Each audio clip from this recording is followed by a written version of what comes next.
Now, a new episode of the new 12 News I-Team podcast, Locked Inside. That also sounds like a Dateline episode, and it is now available. It's the second part of our series. The first episode focused on a brutal group home murder investigation happening in Gilbert.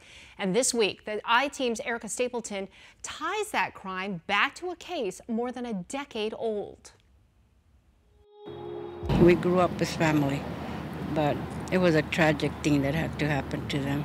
A couple killed at a home in Rejito, a small community along I-10 just north of Tucson. The suspect in that 2005 double murder case, resurfacing in Gilbert 16 years later, accused of another brutal killing at the Tilda Manor group home.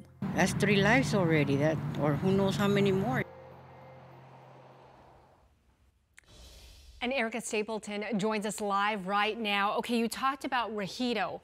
What led you there? I mean, it's a town, a small town that a lot of people have never heard of. That's right, Tram. It's north of Tucson, and it's a community that many people, as you said, might not know about, but something really horrible happened there back in 2005.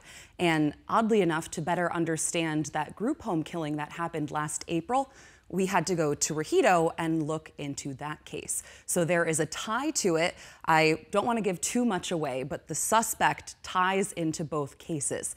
And there's a surprising connection. And in Rejito, we were actually able to connect with people who knew the victim, like that woman you just saw. Her name is Juanita. She was one of the neighbors of this couple that was killed.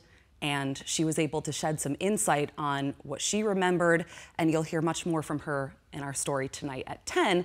And then we also dig into that case and how it ties into everything that would come after, including that group home killing, in our podcast. So episode 2 focuses mostly on what happened in Rejito. Oh, interesting. Okay, so how does this older case, though, play into the state's mental health care system? So in this case, we learn about the concept guilty except insane.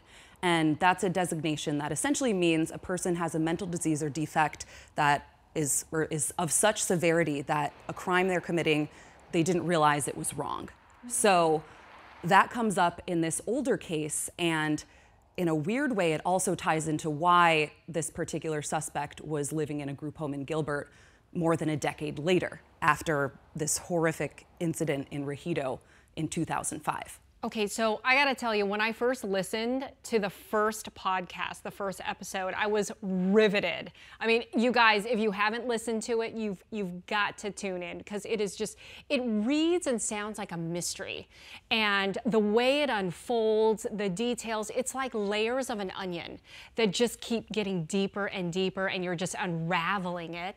How did you as a reporter, how did it feel to, you start with a story, but then as it gets deeper, I mean, the way it unfolds, that had to be such hard, tedious work. Yes, and it's frustrating in one sense because you're like, this isn't the end, you have to keep going. Right. But it's also invigorating because there's always another stone to unturned. And I will say this was not a solo project. We have an incredible team here that spent more than a year at this point investigating what happened in both incidents and how everything ties together. And as you pointed out, the mental health care system plays a huge role in everything we've uncovered. And we're hoping that this just really highlights that there should be a need for change in some of these areas where we believe to have found some oversights. And the fact that it took you guys a year for this whole story, I mean, that just shows how deep and how many layers this story has. Yes, so. And there's plenty more to come. I know, yeah, I'm definitely looking forward to listening to episode 2 later on tonight. Erica, thank you so much, great work. Thanks, Troy. You can download Locked Inside episode 2, Guilty Except Insane, right now on Apple, Spotify, or wherever you listen to podcasts.